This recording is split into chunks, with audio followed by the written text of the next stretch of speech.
एक संक्रमण के दौर से गुजर रहा है, यानी एक स्थिति से गुजर रहा है। तुम्हारे जाने का यह चरम क्षण है, तुम चले जाओ ना अतिथि। यानी ठीक है, ये शरद जोशी बोलते हैं तुम्हारे और मेरे संबंध एक ऐसा स्थिति से गुजर रहा है, ऐसे संक्रमण ऐसा जगह से गुजर रहा है कि हम हो सकता है हमारा यह स्थिति जो प्रेम का है, जो संबंध है वो खत्म हो सकता है।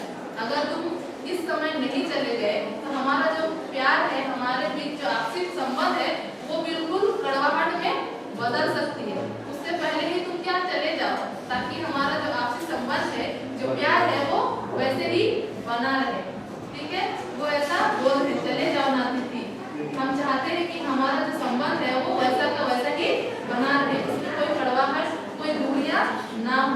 इसलिए वो मन ही मन चाहते हैं कि वो जल्दी चले जाए। तुम्हें यहाँ अच्छा लग रहा है ना, मैं जानता हूँ।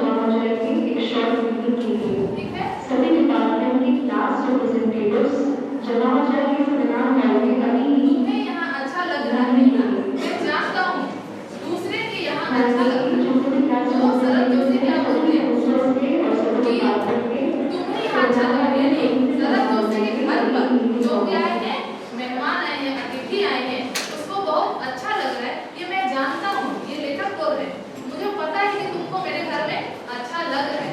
किसको अच्छा नहीं लगता है? मेहमान नवाजी कराना बहुत लोगों को पसंद होता है ना। सारे लोग दूसरे के यहाँ जाते हैं तो उसके लिए बहुत सारे पकवान बनाए जाते हैं, उसको ऐसे शहजादियों की तरह शहजादों की तरह रखा जाता है, उसके लिए सारी चीजों की प्रबंध उपलब्ध कराई जाती है मेहमान नवाजी। तो दूसरों के यहाँ सबको अच्छा लगता है। लेखक कहते हैं कि दूसरों के यहाँ बहुत सबको अच्छा लगता है। अगर बस चलता तो सभी लोग दूसरे के यहाँ रहते, यानी अगर ऐसा ही होता सबको अच्छा लगता तो सारे लोग दूसरे के घर में ही क्या करते रहते बसते, पर ऐसा नहीं हो सकता। अपने घर की महता के गीत किसी कारण गाए गए हैं। होम को इसी तरह स्वीट होम कहा गया है कि लोग दूसरे के होम को स्वीटनेस को काटने ना दौड़े। तुम्हें यहाँ अच्छा लग रहा है, पर सोचो प्रिय कि शराफत भी कोई चीज होती है और गेट आउट की भी एक वाक्य है जो बोला जा सकता है। यानी स्वीट होम कहा गया है, यानी हमको अपना घर बहुत प्यारा लगता है, बहुत अच्छा लगता है। तो तुमको अपना घर प्यारा नहीं लगता है कि तुम नहीं जा रहे हो, कि तुम्हें अपना घर स्वीट होम याद नहीं आ रहा है। सबको अपना स्वीट होम में रहना पसंद है, भले आपके घर में उतनी सुविधाएं उपलब्ध ना हो, लेकिन अपना घर होता है। अपना घर में आप जिस तरीके से भी रहे वो आपको बहुत पसंद आती है। ठीक है, तो वो बोल रहे हैं कि यहाँ क्या तुम्हें यह अच्छा लगेगा कि हम तुमको शराफत की चीजें ना बोलकर गेट आउट करने के लिए बोल दें। गेट आउट, हमारे घर से आप क्या हो जाए, चले जाए। इस तरीके का हम आपको बोले तो क्या आपको ये अच्छा लग सकता है? ये हम इस निजता पर नहीं उतरना चाहते, इस हद तक हम नहीं जाना चाहते हैं। उससे पहले ही आप क्या हो जाओ, अपने घर को लौट जाओ।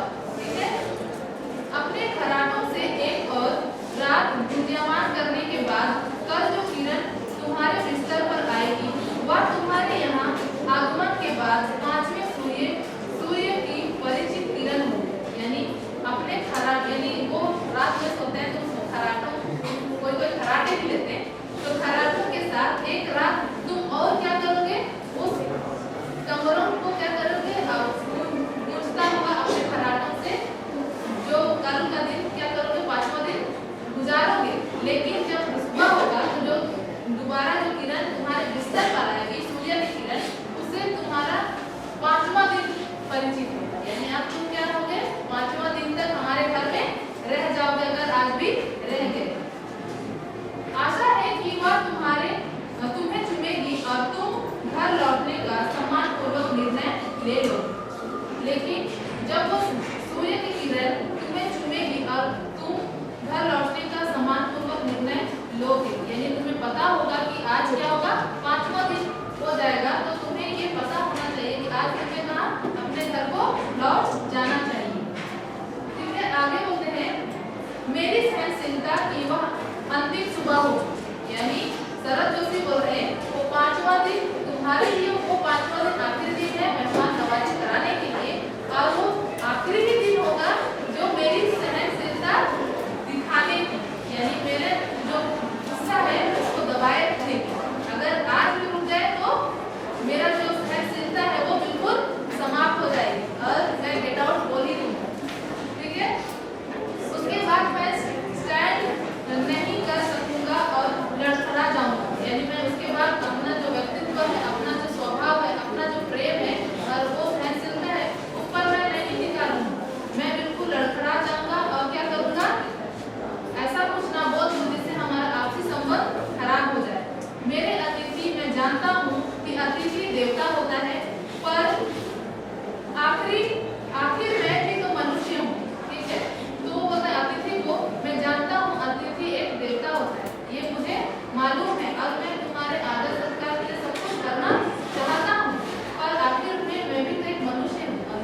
अधिक देर साथ नहीं रह सकते हैं।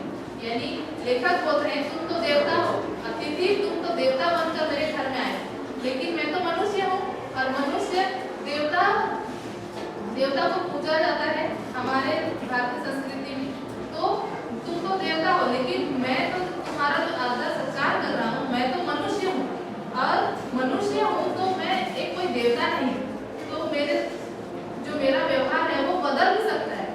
अतिथि के प्रति क्या हो सकता है व्यवहार कष्टपूर्ण एवं क्या हो सकता है उसमें असुविधाएं भी हो सकती है, ऐसे शब्द भी हो सकते हैं, अपशब्द भी हो सकते हैं। इसीलिए वो बोले ज्यादा देर हम साथ नहीं रह सकते हैं। देवता दर्शन देकर लौट जाता है, यानी देवता जब भी आते हैं तो क्या करते हैं दर्शन देकर लौट जाते हैं। तुम लौट जाओ अतिथि, यानी बोल रहे कि देवता का काम होता है क्या कि अपने प्रजा के लिए दर्शन देकर वो वापस लौट जाना।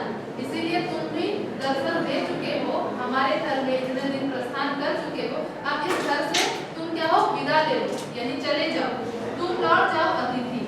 इसी से तुम्हारा देवत्व सुरक्षित रहेगा।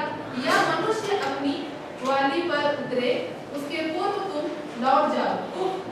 तुम कब जाओगे अतिथि, यानी शरद जोशी बोल रहे तुम अब लौट जाओ अतिथि, तुम्हारा देवत्व तभी तक सुरक्षित रहेगा जब तक तुम निश्चित समय पर आओगे और निश्चित समय से पहले ही चले जाओगे। अगर ज्यादा रुकोगे तो वो देवत्व यानी जो देवता को आदर सत्कार करने की जो प्रवृत्ति है वो क्या हो जाएगी समाप्त हो जाएगी और उसमें बदलाव भी आ सकता है। ठीक है, तो मनुष्य ये बोल रहे हैं कि उससे पहले ही मनुष्य अपनी पर उतर जाए, यानी आप शब्द का प्रयोग करे, तुम्हें गेट आउट बोले, उससे पहले ही तुम्हें क्या लौट जाना चाहिए। तुम अब लौट जाओ अतिथि। आखिरी में ये शरद जोशी बोलते ओ कब जाओगे अतिथि, चले जाओ। ये परेशान हो रहे हैं। ये आधुनिक उन लोगों पर लिखी गई है जो लोग अपने अतिथि और मेहमान नवाजी कराने के लिए दूसरे के यहाँ जाते तो हैं लेकिन वापस लौटने का नाम नहीं लेते। तो लेखक शरद जोशी का ये व्यंग लिखने का उद्देश्य यही है कि जो समाज में ऐसे लोग हैं जो दूसरों के घर जाते हैं तो उनको ये कहना चाहते हैं कि आप एक निश्चित समय के लिए जाएं, चाहे आप निश्चित समय 1 से 2 दिन रखिए, 3 दिन रखिए, जो भी आप रखें, उस निश्चित अवधि में ही आपको वापस लौट जाना चाहिए। अपना जो मेहमान नवाजी की जो मर्यादाएं हैं उन मर्यादाओं को नहीं होना चाहिए।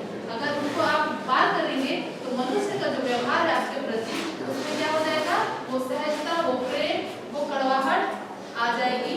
जो एक प्रेम संबंध में होता है वो कड़वाहट में बदल सकती है। इसीलिए कहा गया है कि उन मेहमानों पर ये उपहास, हंसी मजाक और सहज शब्दों में ये व्यंग लिखी गई है ताकि लोग इससे अवगत हो सके।